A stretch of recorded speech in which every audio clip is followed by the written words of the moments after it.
Hello everyone, welcome back to my English classes. I hope you are benefited by my videos. Please subscribe and like my channel, share my channel, and do comment whatever you want to.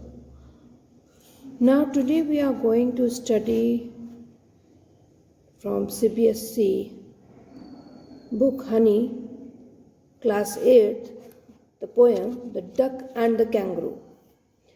Now here it is. This poem is written by Edward Lear. He was an artist, English artist, okay, and he has given so many poems, prose and all. Now here this poem describes about two friends, the duck and the kangaroo, right? And they are planning to go for a long trip, to go out from that particular area where they were staying. The kangaroo, though happy to carry the duck all the way on the tip of his tail, but he was not liking the wet feet of the duck. So here the duck tries to think about how to make the kangaroo comfortable, as the duck is going to sit on the tip of the tail and go for a long drive. Now let's see the poem. First I will read the poem paragraph wise and I will paragraph wise explain it. Said the duck to the kangaroo, "Good gracious, how you hop o'er the fields and the water too, as if you never would stop. My life is a bore in this nasty pond, and I long to go out in the world beyond. I wish I could hop like you," said the duck to the kangaroo. Now here there is a conversation between the duck and the kangaroo, and the duck is saying that, "Good gracious, my dear friend, how you hop?" Hop means jumping, to walk, like kangaroos jumps, na, hops. So in the hopping means walking through jumping. So the duck is asking that, "My dear friends, how you hop, how you walk on the ground, over the fields and the water too." The kangaroo is able to walk over the land as well as the water. So the duck is asking the kangaroo that how you can walk on both the places, as if you never would stop. You hop like you are not going to stop anywhere. My life is a bore in this nasty pond. Now here he is describing about himself, that the duck is restricted to a pond, dirty pond.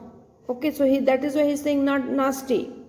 And I long to go out in the world beyond. Now the duck is desiring and saying to the kangaroo that he wants to go out of this pond to roam about in the world. I wish I could hop like you. Now the desire of the duck is this, that he can hop like kangaroo, said the duck to the kangaroo. Second paragraph. Please give me a ride on your back, said the duck to the kangaroo. I would sit quiet and say nothing the whole of the long day through, and we'd go to the Dee and the Jelly Bee Lee, over the land, over the sea. Please take me on a ride, oh do, said the duck to the kangaroo. Now here in this second paragraph, the duck is again requesting the kangaroo to take him to the ride on his back. I would sit quiet and say nothing but quack. The quack is the sound made by a duck. So he says this, that I will not make any noise, only he will quack while he is on the ride on his tail. The whole of the long day through, but the whole day he will not say anything, only he will quack. And we'd go to the Dee and the Jelly Bee Lee. These are the places, over the land, over the sea, as the kangaroo can hop in both the places, land and water. So he is saying this, that we will move around over the land and over the sea. Please take me on a ride, Odu. Odu means my friend. Please take me on a ride, said the duck to the kangaroo. Third stanza.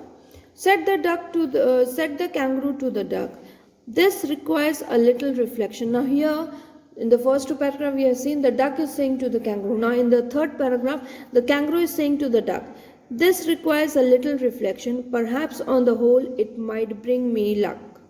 And there seems but one objection, which is, if you let me speak so bold.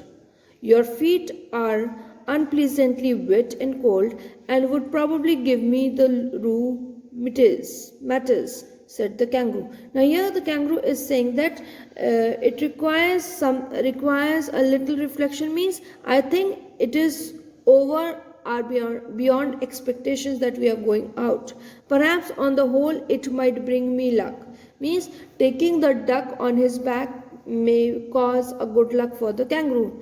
And there seems but one objection. Now everything is okay, but only one objection was this, that which is, if you let me speak so bold. Now the kangaroo is saying this, that if you allow me to speak openly, boldly means openly, your feet are unpleasantly wet, means because duck used to stay in the water, so the webs of the duck are wet and cold, so he is objecting that thing, that is unpleasant, and would probably give me rheumatiz means rheumatism, that means pain in the knee, as the wet web will cause can cause coldness in his legs, so this will create a pain in his knee, said the kangaroo.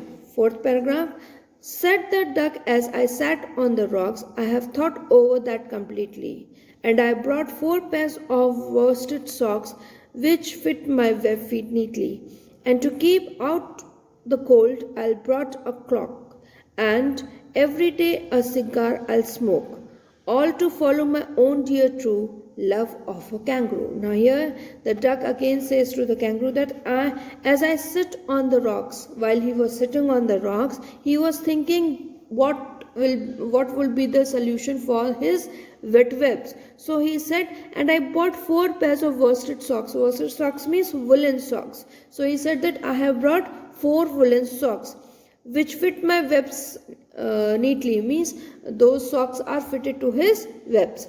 And to keep out the cold, I brought a clock. He said that I bought a clock.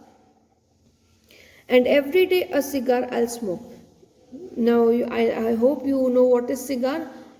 The rich people used to smoke. So he said that I have a cigar, I will smoke so that it can bring warmness to my feet.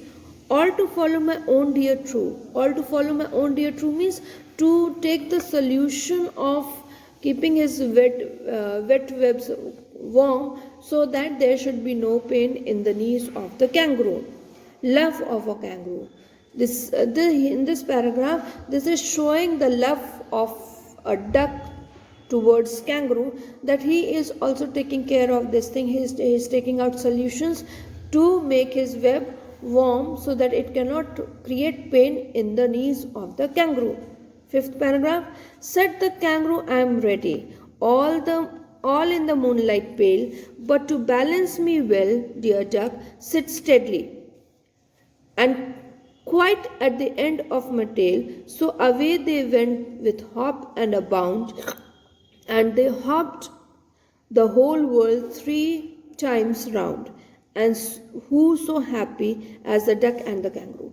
Now in the last paragraph he says that the kangaroo says that, okay, as you have made preparations to make your web warm, so I am also ready to take you for a ride, for the trip, all in the moonlight pale.